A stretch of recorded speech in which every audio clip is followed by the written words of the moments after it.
విషయాలు భక్తుడైనటువంటి పౌలు గారు రోమా సంఘంతో మాట్లాడుతున్నటువంటి కొన్ని మాటలు మనము పరిచయం చేసుకుంటూ ఉన్నాము. ప్రత్యేకించి ఈ వాక్య భాగంలో భక్తుడైనటువంటి పౌలు గారు ఒక చక్కటి మాట జ్ఞాపకం చేస్తూ ఉన్నాడు. చూడండి 15వ అధ్యాయం 30వ వచనంలో చదివితే, సహోదరులారా, నేను యూదయలోని ఉన్న అవిధేయులైన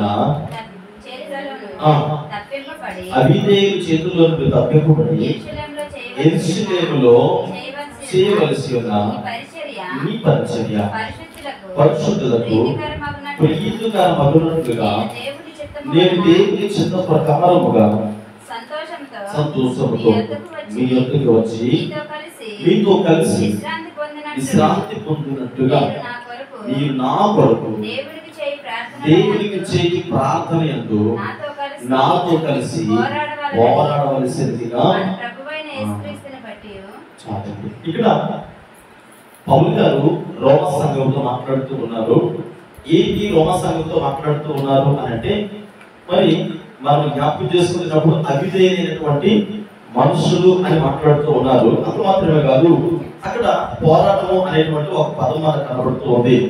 నాకు తెలుసు, మరి కుటుంబ సభ్యులతో గత 2 సంవత్సరాలుగా మన సంఘంతో మరి నాకు వారితో ఉన్నటువంటి అనుబంధము. తల్లి గారు మరి విదేశాల్లో ఉంటూ ఉన్నారు. అక్కడ ఉన్నటువంటి పరిస్థితులు లేదా అక్కడ ఉన్నటువంటి అనేక రకములైనటువంటి ఇబ్బందులు వారు తెలియజేస్తూ ఉన్నప్పుడు చాలా బాధాకరమైనటువంటి పరిస్థితులు. ఎందుకంటే అక్కడ ఎవరు కూడా ఆదరించేవారు కానీ, మరి మనస్ఫూర్తిగా ఒక కుటుంబంలో ప్రేమించేవారు కానీ ఎవరు కూడా అక్కడ ఉంటారు. చాలా కష్టతరమైనటువంటి పరిస్థితి. మరి ఆ సహోదరి తెలియజేసినటువంటి కొన్ని విషయాలు నా దృష్టికి వచ్చినప్పుడు దేవుని సేవకుడిగా మరి చాలా బాధపడ్డాను. ఎందుకంటే ఒక వ్యక్తి యొక్క జీవితము పోరాటంతో కూడినటువంటి జీవితము, అవిధేయులైన మనుషుల మధ్యలో ఎక్కడ కూడా మరి కాంప్రమైజ్ అవ్వకుండా దేవుని సన్నిధిలో వారి జీవితాన్ని వెల్లబుచ్చుతూ ఉన్నారు. అదే రీతిగా ఈ రాత్రికాల సమయంలో వారి జీవితంలో జ్ఞాపకం చేసుకునేటప్పుడు పౌలు గారు అంటారు కదా, మరి నా గురించి మీరు దేవుని దగ్గర ఏం చేయాలి అంటే పోరాటంలో ప్రార్థన అనగా చాలా సందర్భాల్లో 2 రకాల ప్రార్థన ఉంటుంది. ఇప్పుడు కూడా ప్రార్థన 2 రకాలు, సాధారణమైనటువంటి ప్రార్థన, పోరాటంతో కూడినటువంటి ప్రార్థన. పోరాటం అనగా మనకు తెలుసు ఫైట్ అంటే కదా, ఇంగ్లీష్ ఫైట్ అంటే ప్రార్థనలో పెరుగులాడాల. ఇప్పుడు కూడా సాధారణమైనటువంటి ప్రార్థన మన జీవితంలో చేసినప్పుడు విజయాలు అంత త్వరగా పొందుకోలేము. ఒక వ్యక్తి యొక్క జీవితంలో పెరుగులాటతో కూడినటువంటి ప్రార్థన ఏ వ్యక్తి జీవితంలో అయితే ఉంటుందో వారి జీవితంలో ఖచ్చితంగా అనేక విజయాలు పొందుకోవడానికి అవకాశం ఉంటుందని దేవుడి సేవకుడిగా మనం చేస్తూ ఉన్నాం. మరి సంఘము ఈ కుటుంబం కొరకు చేస్తున్నటువంటి ప్రార్థన, సంఘములో వారి కొరకు తీసుకుంటున్నటువంటి శ్రద్ధ నేను వింటూ ఉన్నా. అంటే ఈ మధ్య కాలంలో సురక్షితంగా మంచి ఇక్కడికి వచ్చి మరలా సంతోషంగా కుటుంబస్తులతో కలిసి ఉండి కొన్ని దినాల తర్వాత మరి వారి పనులకు వారు వెళ్ళారు. నిజంగా దేవుడు వారికి ఇచ్చినటువంటి ఆధిక్యతను బట్టి దేవుడి సేవకులుగా సంతోషిస్తూ ఉన్నారు. చూడండి లేఖన భాగంలో 31వ వచనం చదవండి. అక్కడ పౌలు గారు ఏమంటూ ఉన్నారు, నేను దేవుని చిత్తము వలన సంతోషంతో మీ యొద్దకు వచ్చి చాలండి. ఎలా వచ్చారట? దేవుని చిత్తం వలన సంతోషంతో మీ యొద్దకు వచ్చి నేను మరలా అంటే ఇక్కడ చూడండి ఈ మాటలో మనం జ్ఞాపకం చేసుకున్నప్పుడు అవిధేయులైనటువంటి మనుషులు దేవుని సన్నిధిలో మన ప్రార్థన జీవితం ద్వారా ఎలా అంటే అసలు ప్రార్థన ఎందుకు చేయాలి? చాలా సందర్భాల్లో మనం అడుగుతుంటాం కదా, ఎవరి మా కుటుంబం గురించి ప్రార్థన చేయండి, ఎవరి నా గురించి ప్రార్థన జ్ఞాపకం చేసుకోండి అని మనం అంటే ఇతరులు లేదా ఎవరైనా మనకు చెబుతున్నప్పుడు కొన్ని సందర్భాల్లో చాలా మంది పట్టించుకోరు. అంటే ఇతరుల ప్రార్థనా సహాయం ఎందుకు లేదా సంఘం యొక్క ప్రార్థనా సహాయం ఎందుకు అనంటే ఖచ్చితంగా ఒక విశ్వాసి లేదా ఒక కుటుంబము ఒక వ్యక్తి బలము ధరించడానికి లేదా విజయాలు సాధించడానికి సంఘ ప్రార్థన ఎంతైనా అవసరము. అందుకని ఇక్కడ పౌలు భక్తుడు అంత సాధారణమైనటువంటి వ్యక్తి అయితే కాదు. మరి ప్రపంచంలో తనకంటూ ఒక ప్రత్యేకమైన స్థానాన్ని పొందుకున్నటువంటి వ్యక్తి. అలాంటి వ్యక్తి రోమా సంఘ విశ్వాసులను బ్రతుకులాడుకుంటూ ఉన్నారు. ఏమంటారు? సహోదరులారా, అవిధేయులైన మనుషుల మధ్యలో నుండి నేను మీ దగ్గరికి రావాలి అంటే మీరు సాధారణమైన ప్రార్థన చేస్తే సరిపోదు. పెరుగులాడేటువంటి ప్రార్థన, పోరాడేటువంటి ప్రార్థన, మరి నా జీవితంలో నేను విజయం సాధించాలంటే ఖచ్చితంగా మీ ప్రార్థన కాంప్రమైజ్ అవ్వలేనటువంటి ప్రార్థన. ఖండంలో ఏమంటుందంటే ఒక వ్యక్తి 10,000 మందిని తరుగుతాడట. అది ఇద్దరు కలిస్తే 10,000 మందిని జరుగుతారట. అంటే ఒక వ్యక్తి ప్రార్థన చేస్తేనే 1000 మందిని తరమగలిగే శక్తి దేవుడు ఇచ్చినప్పుడు, ఇద్దరు కలిసి ప్రార్థన చేస్తున్నప్పుడు, అంటే అదే సంఘము ప్రార్థన చేస్తే ఇంకెన్ని గొప్ప కార్యాలు దేవుడు చేస్తాడు. అంటే సంఘం యొక్క ప్రార్థన ద్వారా అనేక కార్యాలు దేవుడు చేయడానికి ఆస్కారం ఉంది.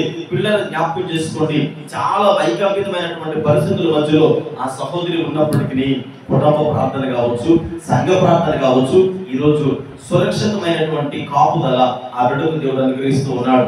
మీకు ఒక మాట తెలియజేస్తాను. బైబిల్ గ్రంథంలో పౌలు భక్తుడు ఒకానొక సమయంలో ఒక చోట ప్రార్థనకి వెళ్ళాడు. ఒక చోట ప్రార్థనకు వెళ్ళినప్పుడు తనను పట్టుకోవాలని, చంపాలని, తనను మరి హింసించాలని, తన జీవితంలో అనేక రకములుగా తన మీద కాపు కాసి ఎంతో మంది ప్రయత్నాలు చేశారు. ఎలాగైనా పౌలుని చంపేయాలి అని ప్రయత్నించినప్పుడు ఒకరోజు తను ఉన్న ఇంటి దగ్గరికి వచ్చి ఇల్లంతా చుట్టుముట్టారట.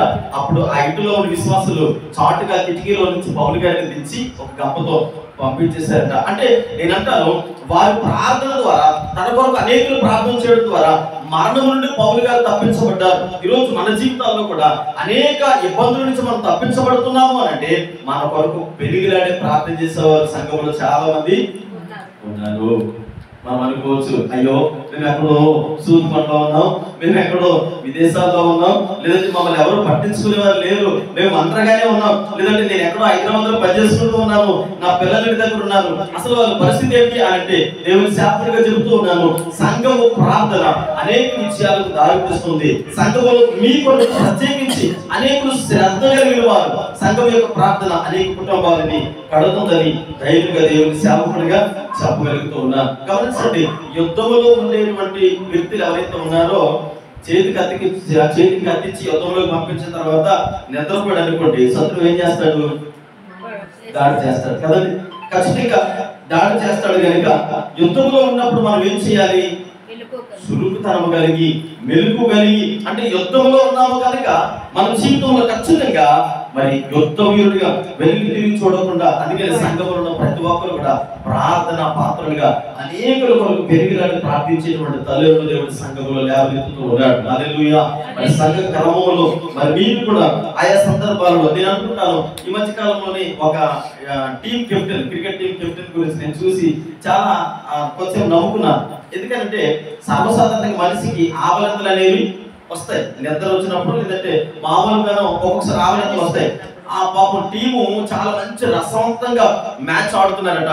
అంటే ఇంకా ఎవరు ఓడిపోతారు, ఎవరు గెలుస్తారు అని అలాంటి రసవంతంగా ఉన్నప్పుడు పాపం కెప్టెన్ ఆవలింత తీయడం ఆ టీం మేనేజ్మెంట్ వారు చూస్తారట. ఇలాంటి వాడు టీంకి పనికిరాడని చెప్పేసి ఆ కెప్టెన్ టీంలో వచ్చి తీసేసారట.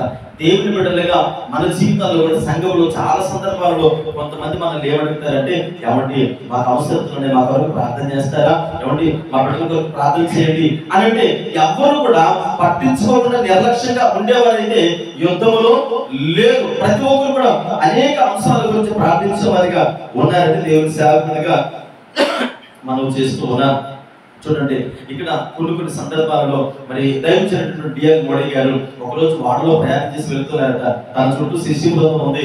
వాడంతా తగలబడిపోతూ ఉంటే కొంతమంది వచ్చారట, ఏమండి మనము అలా పక్కకి వెళ్ళి ప్రార్థన చేద్దాం అని డిఎల్ మోడీ గారు అన్నారట. మనము వాడలో ఉన్న మంటలార్పుతూ వారి కొరకు ప్రార్థన చేద్దాం, మంటలార్పుతూ ప్రార్థన చేద్దాం అని దైవజనుడు చెప్పాడట. అంటే మీరు అనుకుంటారు సంఘంలో ఎవరు పనులు వాళ్ళు చూసుకుంటారేమో, ఎవరు ఇల్లు గురించి వాళ్ళు ఆలోచించుకుంటారేమో, అంటే ఎవరు జాగ్రత్తలు వాళ్ళు చూసుకుంటారేమో అని దేవుని సేవకుడిగా చెబుతూ ఉన్నాను. వారి కుటుంబాలను చూసుకుంటున్నా సంఘానికి వచ్చే ప్రతి విశ్వాస యొక్క బాధ్యతను మరి ప్రతి ఒక్కరు కూడా అది ఎవరు ఏం చేస్తూ ఉన్నారు, ఎవరు ఎలా ఉంటూ ఉన్నారు, ఎవరికి ఏ కష్టం ఉందని సంఘము ఒక కుటుంబంగా భావించి ప్రతి వ్యక్తి గురించి ప్రార్థన చేసేటువంటి బాధ్యత సంఘంలో తీసుకుంటూ ఉన్నారు. ఆ వాడ ప్రమాదంలో డిఎల్ మోడీ గారు ఆయన గురించి మాత్రమే ఆలోచించలేదు, మిగిలిన వారి కొరకు కూడా శ్రద్ధ తీసుకున్నట్టుగా ఈరోజు నేను అంటాను, మీ కుటుంబం కొరకు కూడా ఎక్కడున్నప్పటికీ సంఘము మీ కొరకు ప్రార్థన చేసేటువంటి ఒక చక్కటి మరి ఆశక్తిని కలిగి శ్రద్ధను కలిగి ఉందని దేవుని సేవకుడిగా తెలియజేస్తూ ఉన్నారు. చూడండి, మరి సంఘము ప్రార్థించగా ఎన్ని కార్యాలు జరుగుతాయి అంటే పౌలు గారు అన్నారు, గొప్ప దైవజనుడే కావచ్చు సంఘాన్ని అడుగుతూ ఉన్నాడు, అయ్యా మీరు నా గురించి ప్రార్థన చేయండి అంటే. మీరు గమనించండి, రోమా సంఘానికి పౌలు గారు వెళ్ళేటప్పటికి అప్పటికి ఇంకా రోమ సంఘాన్ని పౌలు గారు వెళ్ళి దర్శించలేదు.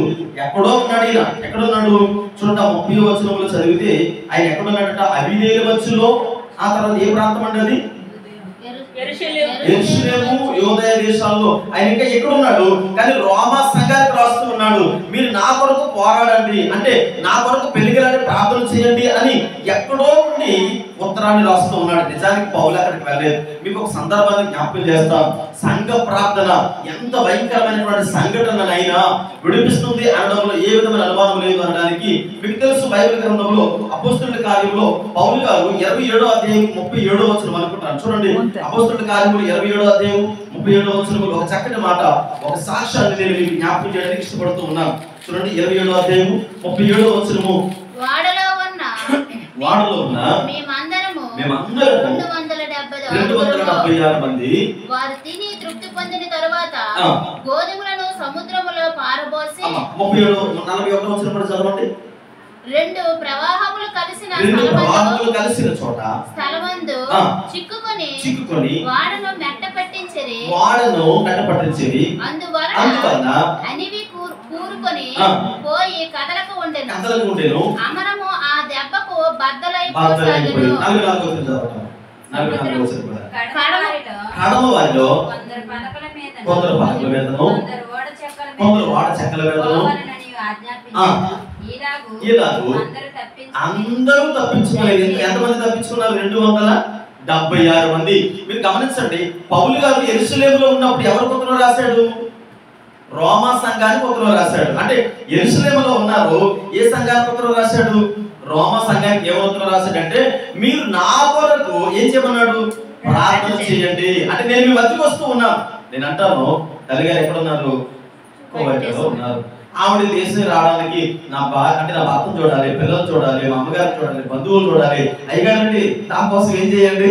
ప్రార్థన చేయండి. అంటే సంఘము వారు శ్రేయస్సు కొరకు, క్షేమం కొరకు ఏం చేస్తూ ఉంది? వారు ఎక్కడున్నప్పటికీ ప్రార్థన చేస్తూ ఉంది. పౌలు యెరూషలేములో ఉన్నాడు. రోమాలో ఉన్నటువంటి సంఘానికి ఏమనుకుని రాశాడంటే, అయ్యా అవిధేయులైన మనుషులతో నేను కలుసుకుంటూ ఉన్నాను. అవిధేయులైన మనుషులు, ప్రేమ లేదు, ఆప్యాయత లేదు, పైకంపితమైనటువంటి పరిస్థితుల మధ్యలో ఉన్నాను. నేను మీ దగ్గరకు వచ్చి మీతో సంతోషించాలి, మీతో ఆనందించాలి కనుక మీరు నా కొరకు పోరాడి ప్రార్థన చేయండి అని పౌలు ఉత్తరం రాసినటువంటి తీరును బట్టి రోమా సంఘములో ఉన్నటువంటి విశ్వాసులందరూ పౌలు గారి కోసం ప్రార్థన చేశారు. ఆ ప్రార్థన సముద్రపు నడిబొడ్డున వాడ బ్రద్దలైపోయి 276 మంది సముద్రంలో మునిగిపోయారు, కానీ ఒక్కరు కూడా చనిపోలేదు. హల్లెలూయా, హల్లెలూయా. ఆ ప్రార్థనా బలమే పౌలును యెరూషలేము ఆ రోమ ప్రాంతానికి చేర్చినట్టుగా బైబిల్ గ్రంథంలో మనం చూడగలుగుతూ ఉన్నాం. 37వ వచనము, 41వ వచనము, 44వ వచనాలు చదివితే అందులో ఎవ్వరూ కూడా ఏ హాని పొందుకోలేదు అని రాయబడి ఉంది. నేను అంటాను, సంఘము మీ కొరకు ప్రార్థన చేస్తుంది కనుక ఏ విధమైనటువంటి దాడి అపవాదిగా మిమ్మల్ని ఏ విధంగా మరి బలహీనపరచాలన్నా, ఏ విధంగా ఇబ్బంది పెట్టాలన్నా నా దేవుడు ఎన్నడూ కూడా ఇబ్బందికరమైన పరిస్థితుల్లోకి నెట్టేటువంటి దేవుడు అయితే కాదు. పౌలుని తనతో ఉన్నటువంటి వ్యక్తులను రక్షించినటువంటి దేవుడు మరి కుటుంబాన్ని, మన తల్లిగారిని రక్షించకుండా అయితే ఊరు కూడా దేవుడు సేవకునిగా తెలియజేస్తూ ఉన్నారు. పిల్లలు మీరు జ్ఞాపకం చేసుకోండి, టైటానిక్ వాడ గురించి చాలా మంది విన్నారు. దాదాపుగా గొప్ప గొప్ప వారందరూ టైటానిక్ వాడలో ప్రయాణించారు. తక్కువ మంది చనిపోయారు, ఎక్కువ మంది చనిపోయారా?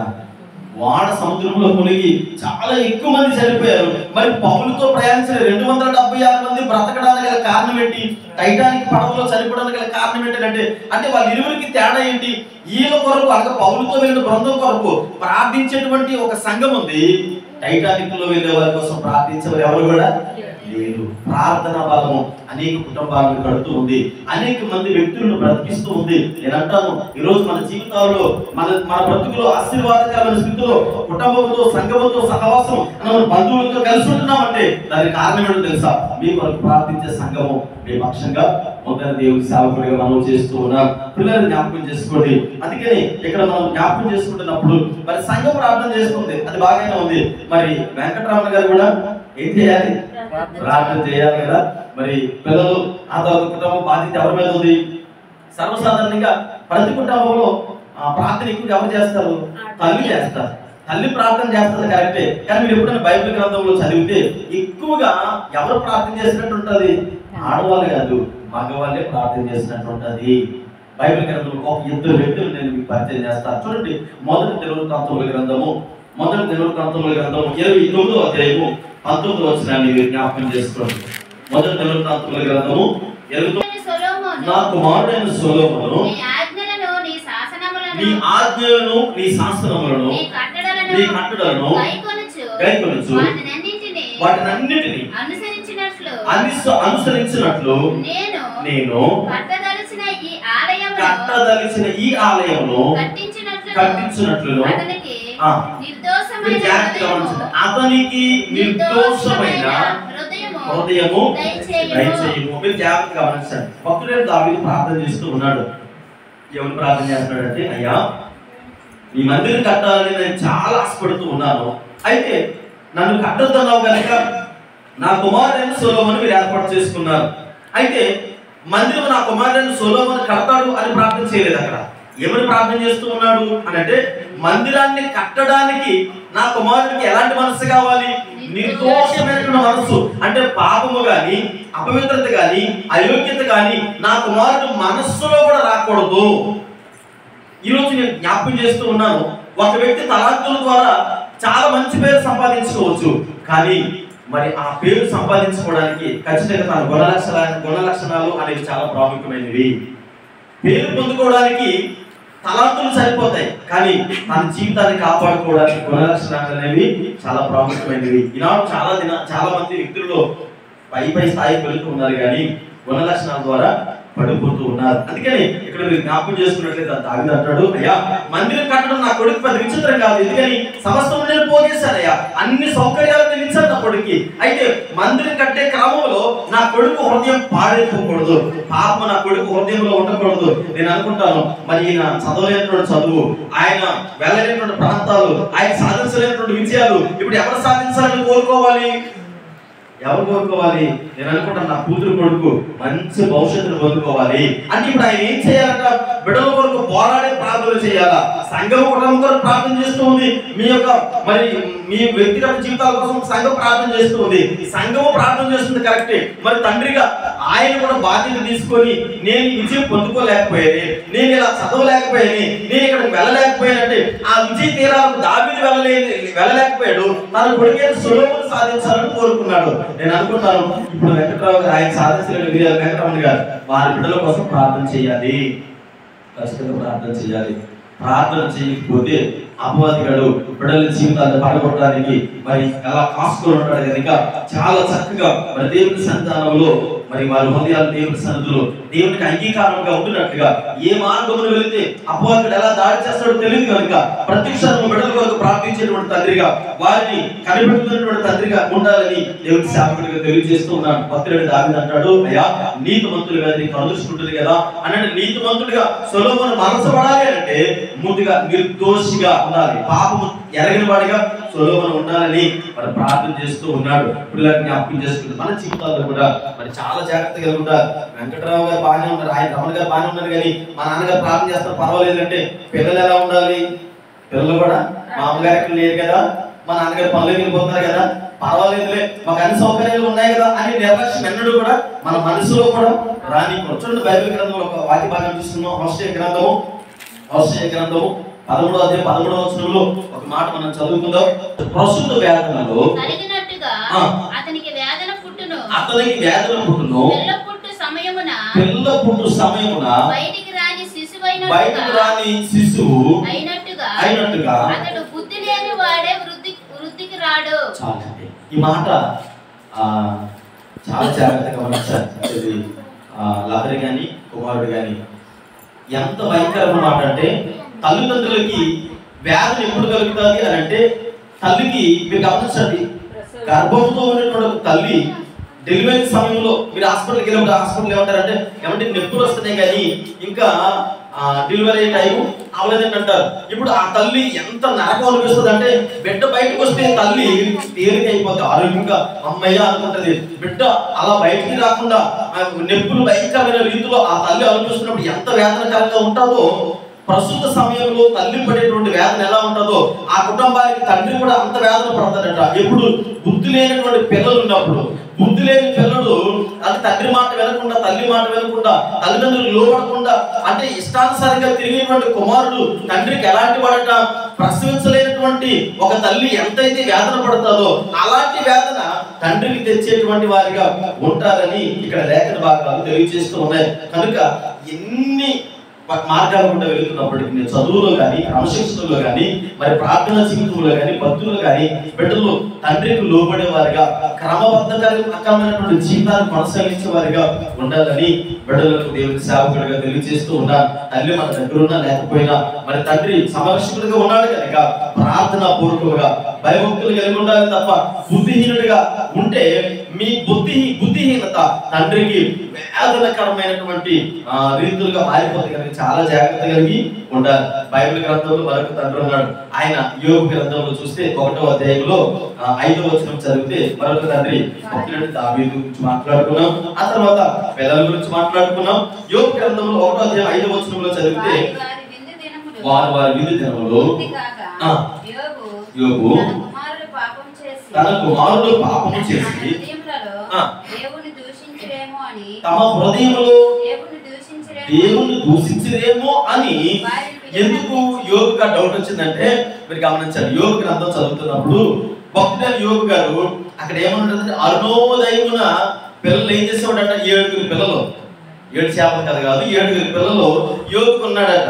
యోబుకి 7 పిల్లల్ని అరుణోదయం లేపగానే సర్వసాధారణంగా చూడండి 7 అయిన తర్వాత పిల్లలు లేపు అనుకోండి ఏమంటారు తెలుసా, ఇంకా నిద్ర సాలేదు అంటారు. ఎన్ని గంటలకు లేపితే 8 గంటలకు స్కూల్కి వెళ్ళాలి, 7 గంటలకు లేపితే నిద్ర సాలేదు అంటారు. యోబు పిల్లలు ఎన్ని గంటలకు లేపేవారు తెలుసా, తెల్లవారుజామున అరుణోదయం అంటే నేను అనుకుంటా 4 గంటల సమయంలో లేపేసి ఇప్పుడు మనం అంటే అక్కడ మీరు జాగ్రత్తగా చూడండి పిల్లలని పవిత్రపరిచేవారట. ఆనాటి కాలంలో పవిత్రత అంటే అర్థం ఏంటి, తలార స్నానం చేయడము అంటే స్నానం చేయడం పవిత్రత. ఇప్పుడు ఉదయాన్నే తెల్లవారుజామున 4 గంటలకు లేపి స్నానం చేయండి, రోజు స్నానం చేస్తే లేకపోతే స్నానం చేయండి అంటే ఏం చేసి ఉంటారు వీళ్ళు, తిట్టుకుంటారా పొగుడుతారా, మా నాన్న చాలా మంచోడు తెల్లవారుజామున లేపేస్తున్నాడు అనుకుంటారా, ఈ ముసలుడికి 10 పట్టలేదు, ఈయనకి నిద్ర పట్టకపోయిపోయింది, మమ్మల్ని తినేస్తున్నాడు, అసలు ప్రశాంతంగా వచ్చరా, ఆయన 4 గంటలకు స్నానం ఏంటి, 4 గంటలకు ప్రార్థన ఏంటి, 4 గంటలకు బైబిల్ చదవడం ఏంటి అని ఖచ్చితంగా తిట్టుకొని ఉంటారు కదా. అక్కడ ఏమన్నా అయిపోతుంది 5వ వచనంలో అంటే తన మనస్సులో దేవుడి గురించి ఎలా మాట్లాడుకున్నారట, ఒకవేళ ఏమైనా తప్పుగా ఆలోచించారేమో, దేవుడిని దూషించారేమో, అసలు దీని అంతటికే కారణం ఈ దేవుడే కదా, ఈ దేవుడి వల్లే కదా మా నాన్న ఇలా తినేస్తున్నాడు అని ఎక్కడైనా తప్పుగా ఆలోచన చేశారేమో అని వాళ్ళ గురించి బలి అంటే బలి అర్పించేవాడట, దహన బలి అర్పించేవాడట. ఏంటి ఇప్పుడు చూడండి, దహన బలి అర్పించడానికి ఒక్క పశువును వధించడానికి దాదాపుగా 30 నిమిషాల నుంచి 45 నిమిషాలు పడుతుంది. అలాంటిది 7 పిల్లలకి ఒకేసారి మనం ఏం చేస్తామంటే మా పిల్లలందరినీ జ్ఞాపకం చేసుకుని ప్రభా అంటాం. కానీ యోబు అలా కాదు, ఒక్కొక్కరి గురించి ఒక్కొక్క అరగంట ప్రార్థన చేసుకోడట. ఒక్కొక్క అరగంట ప్రార్థన చేస్తే ఇప్పుడు 7 గురించి 7 అరగంటలు ఎంత, 3.5 గంటలు. 3.5 గంటలు ప్రతిరోజు తెల్లవారుజాము 4 గంటలకు లేచి 3.5 గంటలు ప్రార్థన చేసేటువంటి తల్లిదండ్రులు ఎక్కడ ఉన్నారు ఉన్నారా అంటే ఈరోజు మన పిల్లల భవిష్యత్తు బాగోవాలి, పిల్లలు ఆశీర్వదించబడాలి, వారి సమాజంలో సంఘంలో మరి మనకంటే ఉన్నతమైన స్థితిలో ఉండాలి అంటే తల్లిదండ్రులుగా చాలా జాగ్రత్త కలిగి భక్తి కలిగి భక్తులైన దావీదు దేవుని సన్నిధిలో ప్రార్థన చేస్తున్నాడు. అయ్యా నా వల్ల కాలేదయ్యా, సరే నేను ఈ మందిరాన్ని కట్టలేకపోయినా కట్టుతాను, బాగానే ఉంది, నా కొడుకు మనస్సులో కూడా పాపం చేయకూడదు, మందిరం కట్టడం ఈజీయే కానీ పాపంతో చేసే మందిరం నీకు అవసరం లేదు అని తండ్రి అని దావీదు కోరుకుంటూ ఉన్నాడు. ఆ తర్వాత భక్తులను యోబు అంటాడు, అయ్యా నా పిల్లలు మనస్సులో కూడా తప్పుగా ఆలోచన చేయకూడదయ్యా, నీకు అనుకూలమైన పిల్లలుగా ఉండాలని అంత శ్రద్ధ తీసుకునేటువంటి తండ్రిగా మరి ప్రియులు సహోదరులు పిల్లల గురించి అంత శ్రద్ధ తీసుకుంటూ ఉన్నారు. ఇంకా తీసుకోవాలని దేవుని సేవకుడిగా మనం చేస్తూ ఉన్నాం. ఇంకొకటి ఏంటంటే మనకి చాలా పనులు ఉంటాయి. ప్రతి వ్యక్తి పుట్టినంటే ఉదయం మొదలుకొని సాయంత్రం వరకు చాలా పనులు చేస్తాం. ఎన్ని పనులున్నా దేవుని సేవకుడిగా తెలియజేస్తూ ఉన్నాం. మొదటి ప్రాధాన్యత దేవునికి ఇవ్వాలి. దేవునికి ఇవ్వకపోతే మీరు చూడండి, ఏదైనా పని మీదకి వెళ్ళాం అనుకోండి, మనం అనుకుంటాం ఒక 2 గంటల్లో పూర్తి చేసి వచ్చేస్తాం అనుకుంటాం. కానీ దేవునికి ప్రాధాన్యత ఇవ్వకుండా పనికి వెళ్తే అది 3-4 రోజులు అవుతుంది. అరే ఇదేంటి 2 గంటల పని 3 రోజులు ఎందుకు అయిందంటే నేను అంటాను, మనము దేవునికి ఇచ్చినప్పుడు అది 6 గంటల్లో పూర్తి అయిపోతుంది. కనుక దేవునికి మొదట ప్రాధాన్యత ఇవ్వాలి, ఆ తర్వాత మనము మిగతా పనులకు ప్రాధాన్యత ఇవ్వాలి. దేవుని మందిరానికి తోడుగా ఉండి ఏది చేయబోతున్నా అది చాలా సందర్భాల్లో మనం ఫెయిల్ అవుతూ ఉంటాం. కనుక దేవుని సన్నిధిలో చాలా జాగ్రత్తగా ఉండాలి. పిల్లలు జ్ఞాపకం చేసుకోండి. పిల్లలు కూడా ఎలా ఆలోచించాలంటే తండ్రికి మరి బుద్ధి లేని పిల్లలుగా ఉండకూడదు, ప్రసవ వేదన కలిగించే వారికి ఉండకూడదు. తండ్రికి లోబడే వారిగా ప్రార్థన జీవితాలు కలిగి మరి చక్కగా అనుకూలమైనటువంటి బిడ్డలుగా ఉండాలని దేవుని సాధకంగా తెలియజేస్తున్నాను. బైబిల్ గ్రంథంలో ఒక వ్యక్తి ఉన్నాడు, హిజ్కియా అనేటువంటి దైవజనుడు ఉన్నాడు. హిజ్కియా అనేటువంటి రాజు ఉన్నాడు. హిజ్కియా అనేటువంటి రాజు దేవుని సన్నిధిలో చాలా చక్కగా నడుచుకున్నాడు. చక్కగా నడుచుకుని తనకు కొడుకు పుట్టాడు. ఆయన పేరు మనష్షే. మనష్షే దేవుని సన్నిధిలో తండ్రికి వేదన కలిగించేవాడు, బాధ కలిగించేవాడు, దుఃఖాన్ని కలిగించేవాడు. చూసే వాళ్ళు అందరూ అనుకునేవారు, అరే వీళ్ళ నాన్న చాలా ప్రార్థనాపరుడు, చాలా భక్తిపరుడు, పిల్లలేమో ఈ మనిషి ఏమో బుద్ధిహీనుడిగా తిరుగుతూ ఉన్నాడు, ఇతనేంటి అసలు అని అలా అంటూ ఉంటే తండ్రి చాలా బాధపడేవాడట. కొన్ని దినాలైన తర్వాత దేవుడు మనష్షే మనసు మార్చాడు.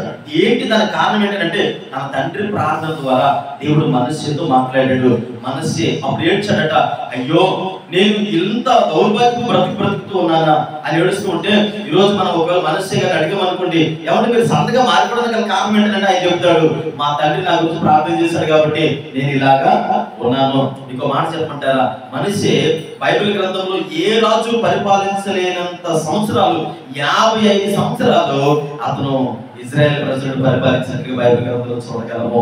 మొట్టమొదటిగా చెడిపోయాడు, మనసులో పాపం పెట్టుకున్నాడు, తండ్రికి అవిధేయుడిగా జీవించాడు.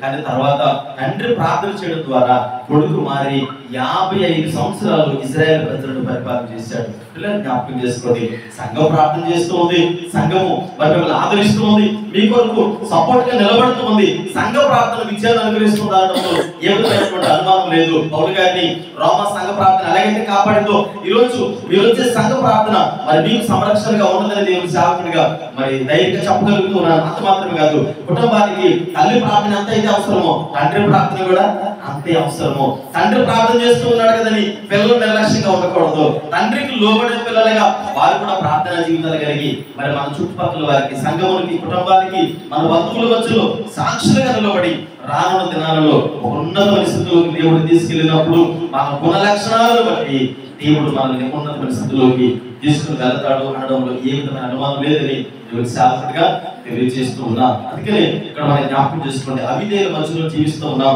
మరి మన లోకంలో మన జీవితంలో సంతోషము, సమాధానము కావాలంటే ప్రార్థన మీద మాత్రమే ఆధారపడి జీవించాలని దేవుడి సేవకుడిగా తెలియజేస్తూ నా మాటలు ముగిస్తూ ఉన్నాను. ప్రార్థన చేసుకుందాం.